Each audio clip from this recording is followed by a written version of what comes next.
All right, a little change of scenery today. We're outside? Outside. That's quite nice. This is a first for the creators. It's a bit hot, eh? It is a bit hot, but that's getting okay. It's nice to, oh, come on. It's nice to be out and about, a couple steps away from the studio. But this week, we are diving into smart glasses in the age of social media. Ivana, you've been digging into this story, but more so looking at kind of, I guess, some of the negative consequences of this tech. Yeah, I don't know if you guys have seen people wearing smart glasses around. I hadn't. And the first kind of thing I'd heard about them was that some women online were speaking out about being filmed with smart glasses without their consent.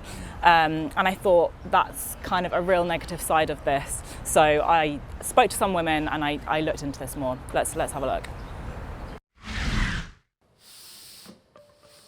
So I've been hearing a lot about these smart glasses, and I don't know many people with them, but what you do see is a lot of videos on social media filmed by people wearing them. So I ordered a pair for myself, and I'm going to take a look now and see what they're about. Smart glasses tech has been around for more than a decade, but only now are they gaining popularity. The most recognisable ones are these, a Meta and Ray-Ban collab. On the outside, they're regular looking glasses, but on the inside, neatly integrated tech. Tiny speakers, a camera, and a microphone. I think the main thing is that they are for more normal people, regular people. They're not just a tech gadget that you put on your face. They look like and feel like a regular pair of glasses. Google, Snap and Amazon are also developing smart glasses for release later this year. Yep, that white light means it's recording, so I'm going to try them on. I'm going to go and try them out in the office. Hey. You look really good on you. But you're recording now? Am I? Yeah. Oh, the light's on, yeah. Can you see? Both sides. You're blocking the other camera. But there's a dark side to this technology playing out on social media. These women say they didn't know they were being filmed, and they all say they didn't give their consent for these videos to be posted online. There are hundreds of videos like these. Many of the pages they're posted on say they've been set up to teach men how to hit on women. I spoke to 3 women who say this has happened to them. This woman from Texas was buying groceries at the store when she met a man wearing glasses. She doesn't want her name shared. This attractive guy approached me and said, you know, "You're beautiful, can I talk to you outside for a second?" We were chatting and getting along, and then at the end he asked for my phone number. I tell my sister and she's like, "Well, do you think there's any chance those glasses were Meta glasses and that he was recording you?"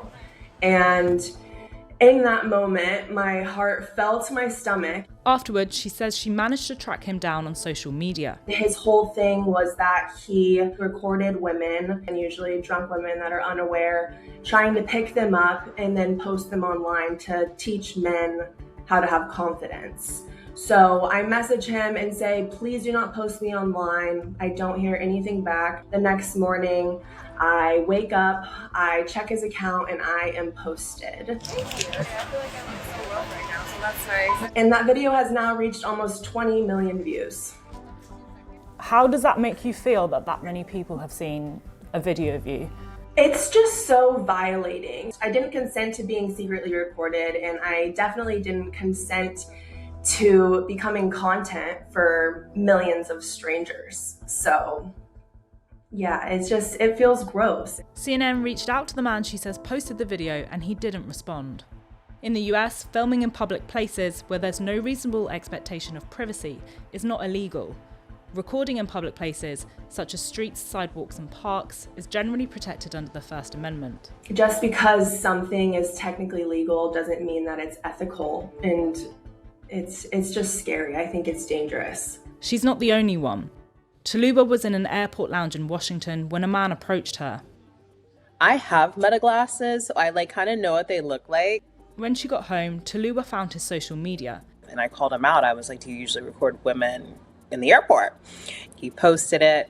It blows up. There's a difference between me taking my phone and putting it in your face, where you're kind of aware that you're being filmed, versus Meta glasses, where you really think you're having a genuine conversation with somebody, only to later find out that it is for some sort of video. It's just not genuine. The man who uploaded the video told CNN he discussed it with her prior to uploading it and later took it down.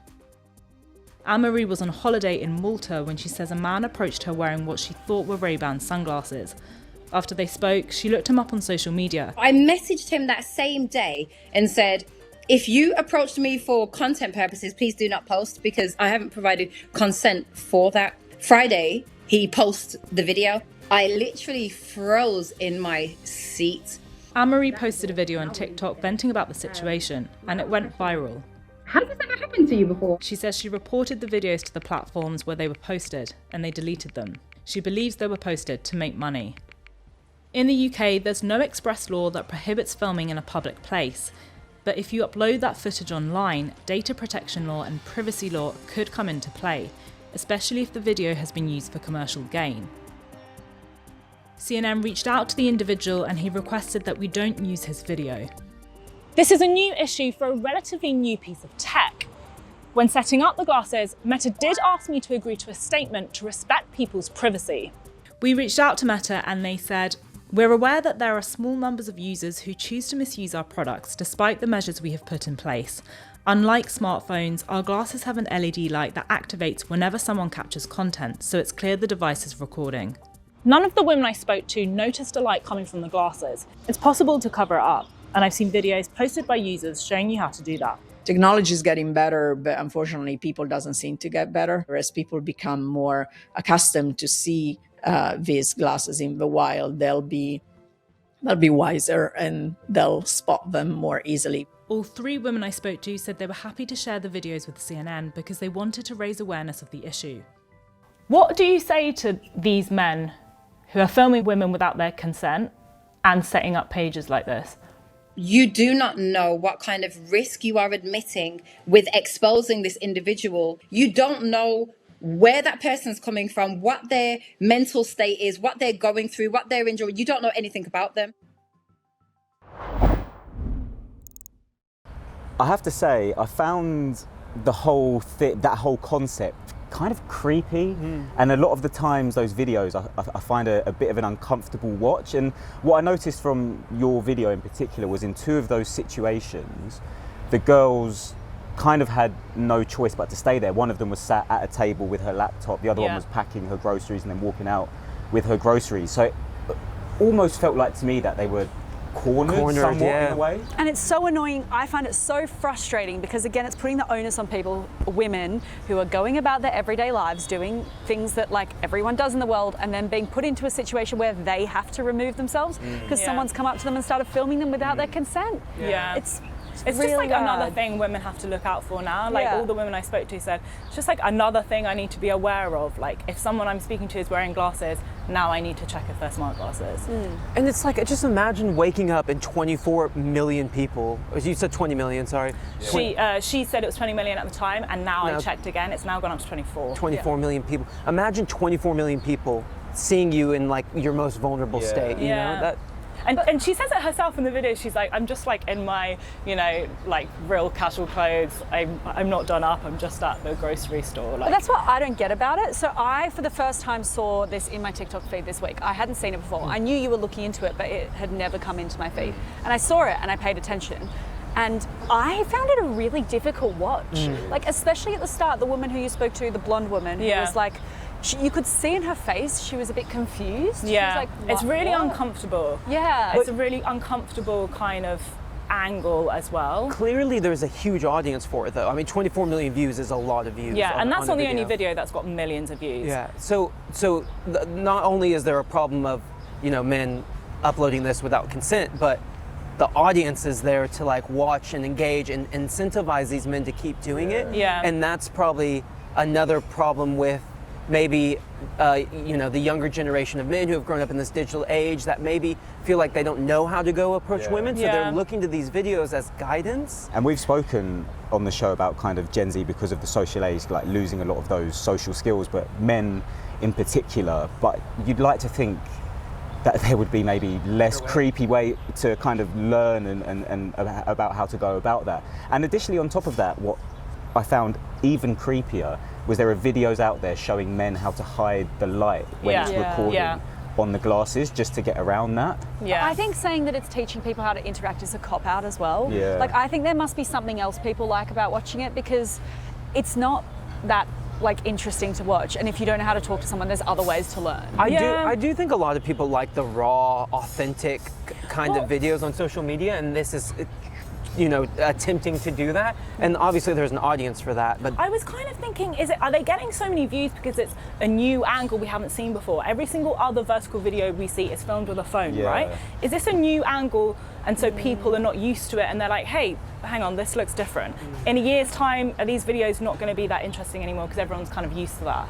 I don't know. I just think it's like real, genuine conversations that people maybe like, rather than a very polished, like thought out skit that we sometimes see on social media. But then why don't you just go out into the real world and talk have to that other people, conversation with for yourself? But maybe people do, and that's not why they're that popular. Yeah. Who knows?